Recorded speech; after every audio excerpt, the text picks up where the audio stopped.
Welcome to the Main Street Preps High School Football Preview Show. Nobody brings you more comprehensive coverage of high school sports in Middle Tennessee than Main Street Preps. Today's show is brought to you by the Tennessee Highway Safety Office. Remember, fans don't let fans drive drunk. Now, please welcome the hosts of the Main Street Preps High School Football Preview Show, Russell Vannozzi and Tyler Palmateer. Hello, everyone. We're back to talk Week 2 high school football. I'm Russell Vannozzi. This is Tyler Palmateer. Thanks for joining us today. Really excited about the show that we've got lined up. In just a moment, we are going to have Davidson Academy football coach Jonathan Quinn and his quarterback Knox on to talk about their win over Nashville Christian and just some general things about their team as they're getting their season going. We're also going to go through some Week 1 takeaways and also make picks for several Week 2's top games. So excited to do that. Excited to be here. Brought to you by the Tennessee Highway Safety Office, of course. Let's go ahead and jump in now to our interviews here with Jonathan and Knox from Davidson Academy. Gentlemen, how you doing today? Hey, guys. How you doing? Thanks for having us on. Absolutely. And, guys, how important was that Week 1 win over Nashville Christian? I know that was a team that had tripped you guys up the last couple of years, but to start the season with a win against, like I said, a team that had been difficult before, how big was that for you guys? Obviously there's some bad blood between us after the last 2 years, but getting that win was huge. And I've played them 3 times. We beat them once before that, and then lost to them twice. So it was a huge win. They obviously have some talented players, so it was good. I also think it was a great way to start the game. Nashville Christian's a quality team. They've been to back-to-back state finals. Bringing home a silver ball in both those games. And so it's a great test for both programs to kind of see where we are. We're similar in size. They have a great winning tradition. We have a great winning tradition. So for us, it was a quality win to start the year, and we couldn't be more excited about it. And Knox, for you, that game, 203 yards passing, a touchdown, no interceptions. You're a starter of the last 2 seasons. In that time, what do you think you've improved the most upon? Probably just becoming more mature, decision-making, being more comfortable. And then all the strength stuff, just arm strength, getting faster, but mainly just learning and being more comfortable and being more mature. And Jonathan, you're a quarterback guy. What's it like having an experienced senior back there? Do you have a lot of trust in what Knox is able to do for you guys? Yeah, as a quarterback coach, you got to have trust in your quarterback. And Knox and I have a great rapport. I trust him fully in everything that in game management and the decisions he's going to make. He's extremely intelligent, has a fantastic arm, has a savvy in the pocket, can make all the throws, and I trust him implicitly. And I expect him to lead us as far wherever we end up going this year is because Knox led us there. Yeah, obviously, I guess the big departure from graduation last year was Cortland Simmons. Could do so much and affect the game in so many ways. Jonathan, what can you tell us about Caden Stroud? Solid game last week, over 100 yards, touchdown. Yes, absolutely. Caden's a fantastic young running back. He runs with power. He's worked hard on getting his speed up this offseason, and it's shown. It shows. He had a long touchdown run in the game against Nashville Christian, and he's tough, man. He's a 200-pound bowling ball of a running back that has good agility, but has that breakaway speed also. He can also catch the ball out of the backfield, and I expect a huge year out of him this year. Knox, when you think back to the preseason and now Week 1 in the books too, is there a player in your eyes that's made a big jump that could be in store for a breakout year? Or maybe it's a couple players. But if you had to name 1 or 2, are there any names that stick out to you? I think that Josh Bolden has made a huge jump just growing up and more mature than he was last year as a freshman. And then I think Will Brees is going to have a good year too. So. Yeah, and I guess kind of going back to that game, defensively, what was the key to keeping Jared Curtis from having a huge game, Jonathan? Because he can – obviously people know about his arm, but he's a big kid. He's capable of having a huge game on the ground too. Yeah, he really is. He's a fantastic athlete all the way around. Clearly he's highly recruited as a quarterback. And I think the key for us was going into the game was try to keep the receivers in front of us. And they hurt us on one deep ball, but to not give up the big play, to make them do it, play in and play out and get first downs and have to sustain drives. To get pressure on them, they can't sit back there and be comfortable, and to force them to scramble. And so that was kind of our plan going in, and I think our guys executed it extremely well. We contained them for the game and ended up coming out with a victory because of it. This can be for both of you guys. I guess kind of a two-part question here. Knox, you got Glenn Seabrooks, a Vanderbilt commitment, helping protect you there on the offensive line. How much does that help, having a guy like him kind of anchoring the offensive line? And then Jonathan, I believe he plays both ways too on defense. I mean, how valuable is Glenn going to be to what you guys are able to do this year? You know what? Glenn is a fantastic athlete. He's a young man that is large at 6'3", 315, but he's also been our punter. He can throw a ball 65 yards. He plays baseball. I've seen him Pete Rose slide into home plate to win a regional championship game, to advance in baseball. He's just that type of athlete.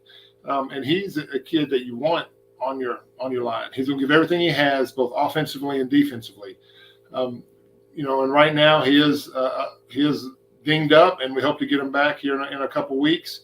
And when he comes back, it'll be a great surge to our team, because he does protect Knox's blind side, and he run blocks with extreme power and opens up holes for Caden and for everyone else.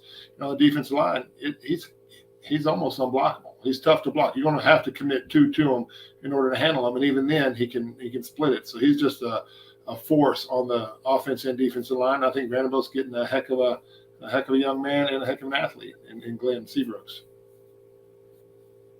Yeah, Knox, I know you're probably as excited as anybody to get him back. When healthy, how good does it feel to have somebody like Glenn on that side of the line? Yeah, it just keeps you comfortable back there. I mean, you don't have to worry about your blind side. Nobody really gets past him. He doesn't give up sacks. He's a huge help. Well, I wanted to ask one more thing, Jonathan. You mentioned all the things he does. I know he punted last year a little bit. Has he relinquished that job? You can have somebody else doing it this year? Yes, our kicker, Roman Mathis, is back. He'd gotten hurt last year, and Glenn is still our emergency kicker. That if something happens and we need a punter, he can do it, and he can boot it.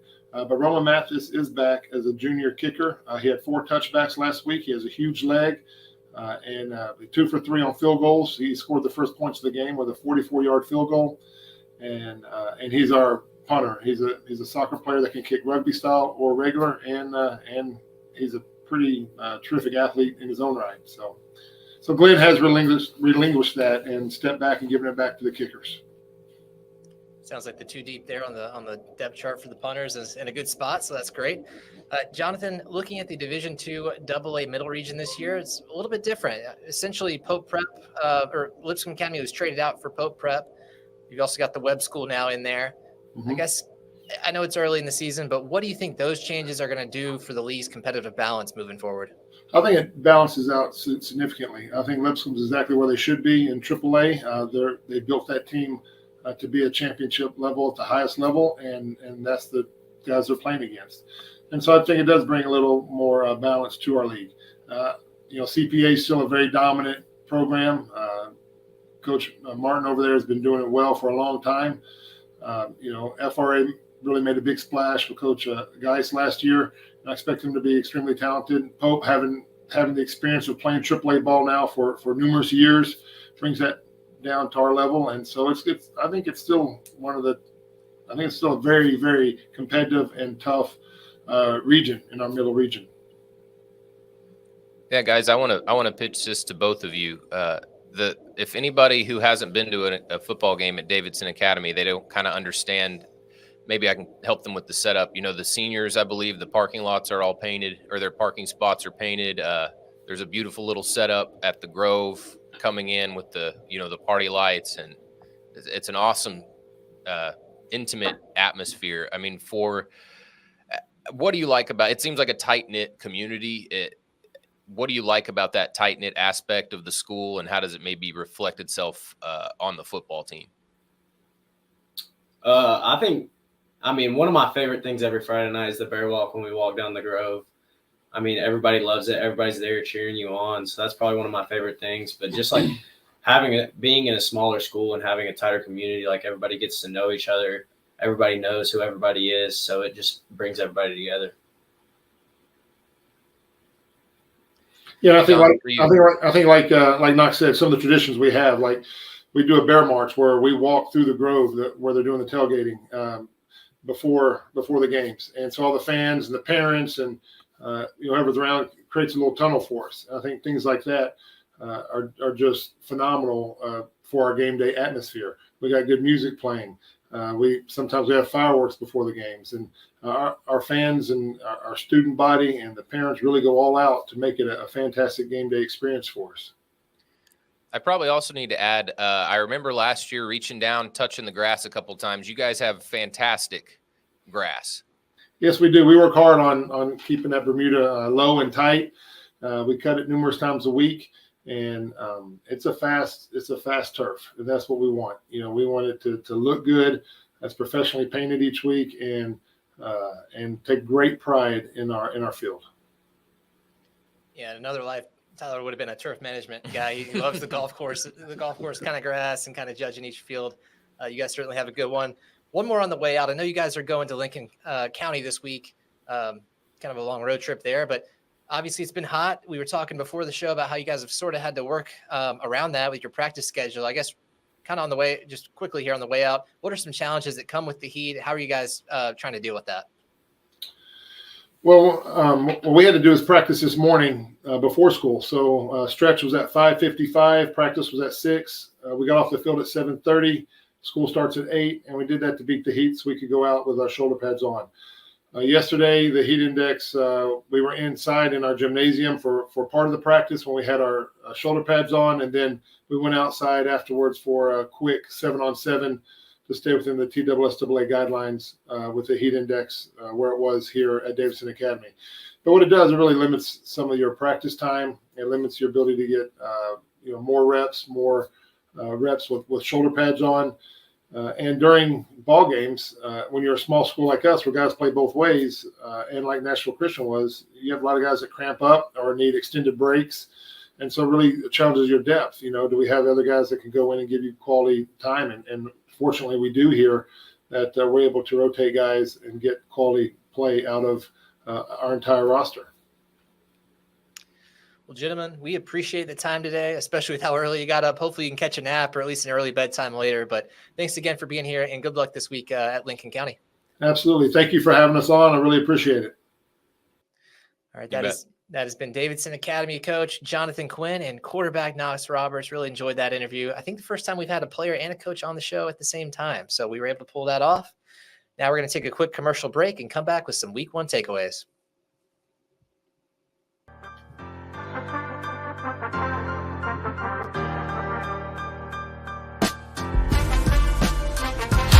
It was just a few drinks. I'm good. I thought it was good.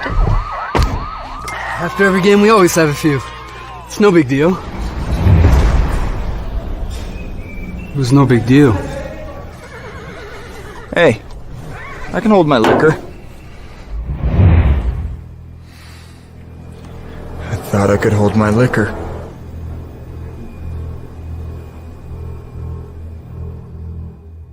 As an Allstate agent in Gallatin, Larry Maynard knows many local families. His knowledge and understanding of the people in this community helps him provide customers with outstanding service. Give Larry a call at 615-452-1500. Macon Bank and Trust Company is a proud supporter of the Gallatin Green Wave. For over 100 years, Macon Bank and Trust has offered a true hometown banking experience to help you meet your financial goals. We are local people with local decision-making and ready to serve you. Don't let pain keep you from doing the things you love. With our world-class physicians, Houston Clinic Orthopedics will have you back enjoying your life in no time. From ortho care to physical therapy and more. Visit our website to book an appointment. Houston Clinic Orthopedics, when experience matters. Craving the juiciest, most delicious burgers in Dixon? Look no further. Luke's Burgers and Breakfast has got you covered. Whether you're in the mood for a mouth-watering cheeseburger or a breakfast burrito, we have it all. Our secret? Only the freshest ingredients, cooked to perfection every time. So why settle for ordinary when you can have extraordinary? come on down to Luke's Burgers and Breakfast, where every bite is an experience.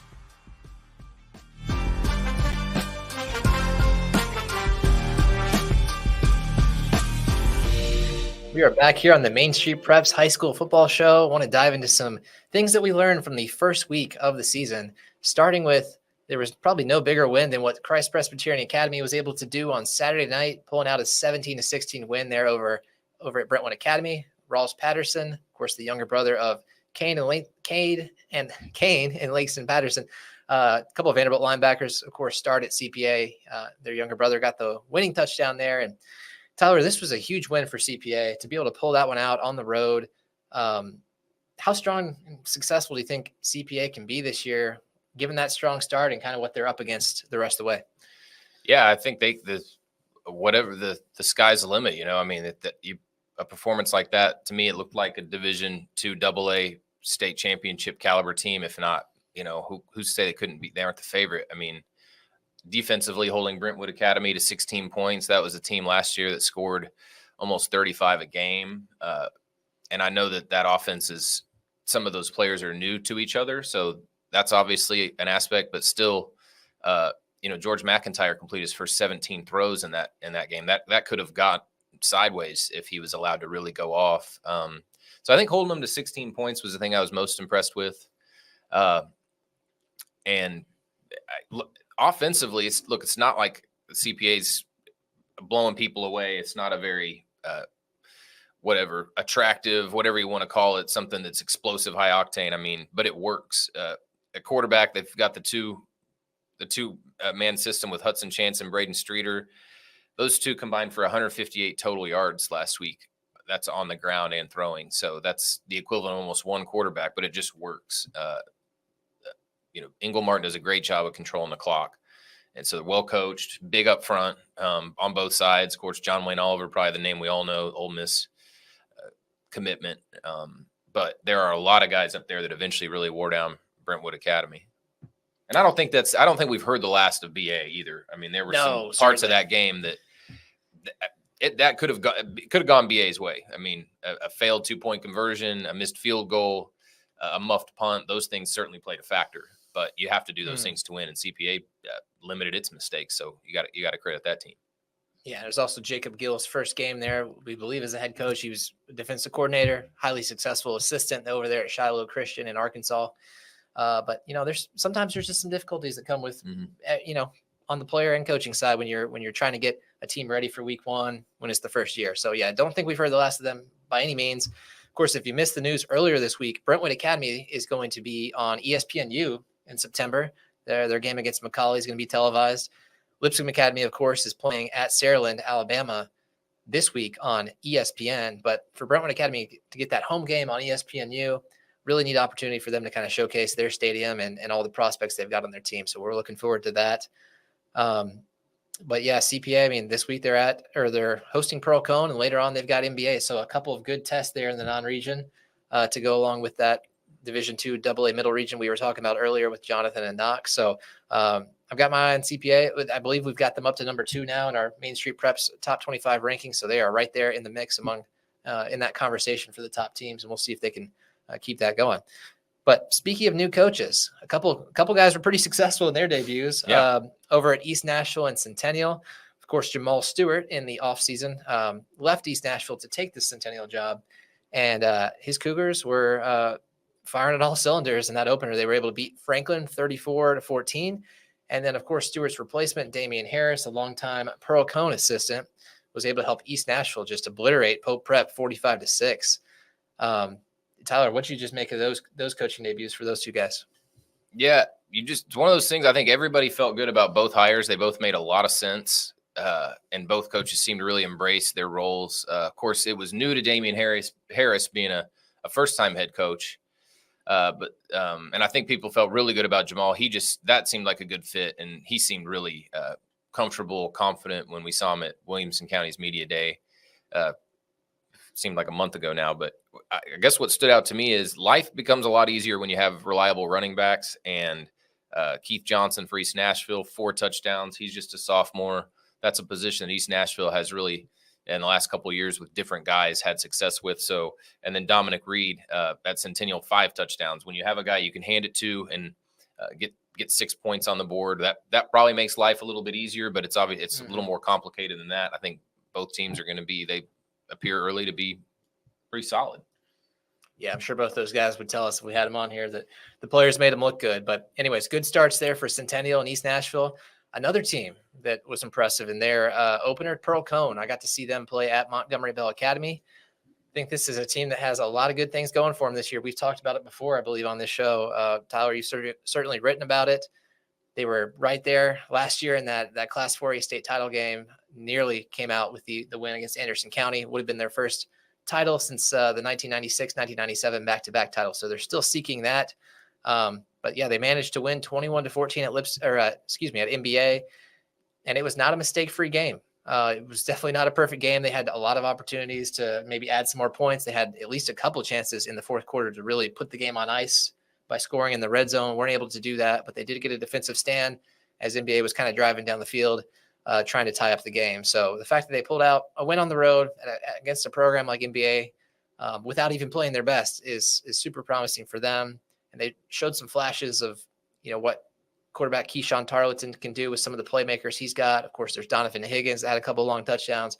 You've also got Javion Kennard, Dearius Reed. The list goes on from there. They've got a lot of weapons there on the offensive side, and they've got the defense to match it too. They only gave up the 14 points against NBA. Big Red really had trouble moving the ball throughout the night. Of course, they're breaking in a new quarterback as well, but that defense has got a lot of experience on it, and I expect this team, between the playmakers they've got on offense, the experience they've got on defense, that seems like a really good recipe for Pearl Cone to try to make another run at it.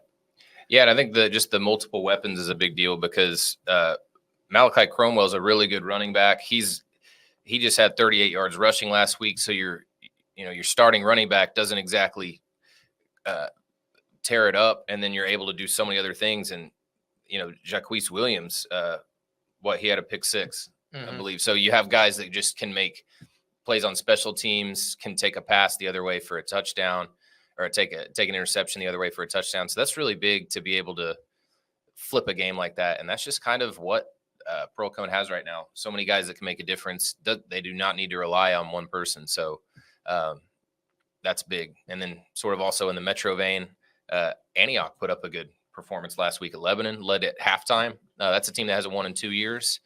And Glencliff, 19 points. I know that may not sound like much, but that's a team that hasn't won in 4 years, and that was its highest point total in a couple of years. I think one or both of those teams is going to get a win this year and break that drought, which is a big deal. I know a lot of people around Metro want to see that. Yeah, that'll be really fun if and when both those teams can pull out wins. With that, we're going to close the book on week 1, take a commercial break, and come back with some picks for a couple of week 2's games. So stick around.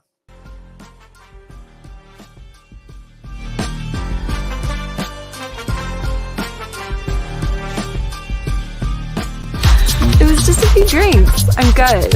I thought it was good. After every game, we always have a few. It's no big deal. It was no big deal.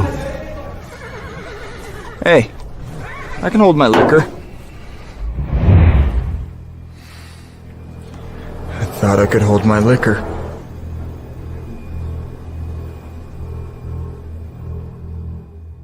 Welcome to the GR Group at Cry Like Realtors. Our team is comprised of seasoned veterans, military spouses, and other real estate professionals with strong ties to the military community. We specialize in helping our clients buy and sell homes, as well as providing comprehensive services for commercial and land properties.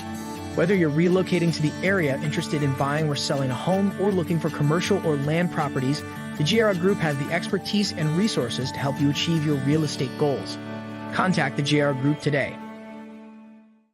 Founded in 2005, Pamela Witt, First Lending Solutions, has a reputation of consistently offering the lowest possible rates and, above all, providing outstanding customer service.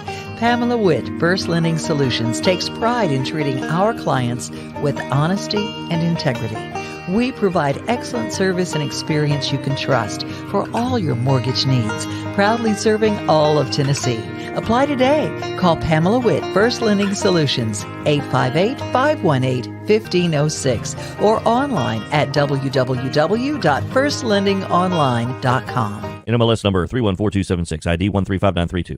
Tired of hanging lights every year? We get it. That's why Southern Nights is here to help.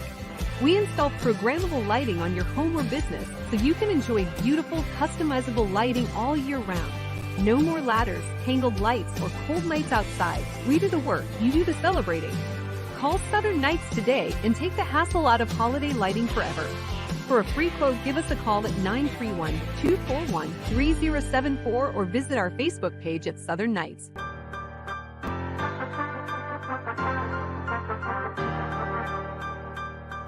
All right, as promised, it's time to make some picks for the week 2 games across Middle Tennessee. We're going to start with 2 teams we just talked about in the last segment. Pearl Cone at CPA, both coming off week 1 wins. Tyler, what do you see for this one? Yeah, I've got CPA 28-20. I love, even with our first 2 games we have on the list here, I would love to pick what would be considered sort of the underdog. I would love to pick Pearl Cone. I think it could happen. I was just too impressed with what I saw up front with from CPA to go 4 quarters with them. I think that's a real marathon for another team, and I feel like that's where the difference is going to be made. But I think it could be close. Yeah, Pearl Cone cleans up, like I said, some of those things last week that kept them from really running away with that game at NBA. They certainly will be in this one. But I've got the final being CPA 21, Pearl Cone 14. Should be a good game there. Just a little bit south, I guess, south and east. Brentwood Academy at Brentwood. So if you're there in the Old Hickory Boulevard area of South Nashville, you've got a choice to make which game you want to go to. But this one should be kind of interesting too. Brentwood being the public school, this is a big challenge for them going up against the heavyweight private school literally right across Granny White Pike from them. So and the last time they did that, it didn't go so well for Brentwood. Of course, that was a different time and place, different players. I think different coaches for both teams. But I think Brentwood Academy is going to be really hungry to get back in the win column after what happened last week. So I'm going BA 34, Brentwood 17. Yeah, I've got BA 28-17. I definitely think that BA is going to come in with kind of a chip and not wanting to let that happen again. That being said, it's going to be, I would guess Brentwood's going to have an incredible crowd. It's going to be a pretty hostile atmosphere. Brentwood was really solid last week in its win over Blackman on the road. And I think that's legitimately a good team. I don't think it's going to be a cakewalk at all. And it's really a cool series. It's one of those ones you wish you could see every year. Be a neat public-private game for fans to get into each season. Now, I don't know how it would look every season depending on what both teams have, but this year it certainly lines up well. I think both are solid, and I'm really interested to see this one. So you're going 28-17 there. Brentwood Academy. So we're in agreement. Down the street from there, a little bit further down Old Hickory Boulevard, I guess, and then up on Highway 100, you've got NBA at Innsworth. This is a key game in that Division II AAA classification. You just can't afford too many slip-ups in order to come out on top there. And this is not a region game, though. This is not a region game, but still a good measuring test for both teams. How do you see this one going? Yeah, I've got Innsworth 28-17. I think that defensively it's going to be there. I think the Tigers are pretty solid there, and NBA's the challenge for them as the year goes on is going to be, can it continue to develop its solidify its quarterback position, get its guy comfortable there, and then really NBA's always had a solid defense. I think they're well coached there. They find a way to limit teams. That's going to be a big thing too, to just how quickly can they gel and be able to win some of these games with defense. I don't think it's going to happen yet. Innsworth 28-17. Yeah, Innsworth's got some really good pieces. I believe I talked about that last week. I think they're going to be an improved team. So I'm going Innsworth 24, NBA 14. Tyler, we got about 20 seconds on this last one. Page at Independence. Page was able to edge Giles County there, I believe, in overtime. Had a lot of success over the last few years. Independence went to Oakland. Hung in there a little bit, so that could be a pretty good team too. But I'm going to give Page the edge here just slightly, 28-24 over Indy. Yeah, I've got Page 35-21. I think they're going to be really great in 5A again this year. Going to have a chance to get back to the state title game. Really good up front. Got to have great players everywhere. So definitely like Page 35-21. All right, that's all we got. Thanks for joining us, and we'll see you next week here on the Main Street Preps High School Football Preview Show. You've been watching the Main Street Preps High School Football Preview Show with Russell Vannozzi and Tyler Palmateer. Nobody brings you more comprehensive coverage of high school sports in Middle Tennessee than Main Street Preps. Join us each week at this time on Main Street Media TV to get the latest news about high school football. The Main Street Preps High School Football Preview Show is brought to you by the Tennessee Highway Safety Office.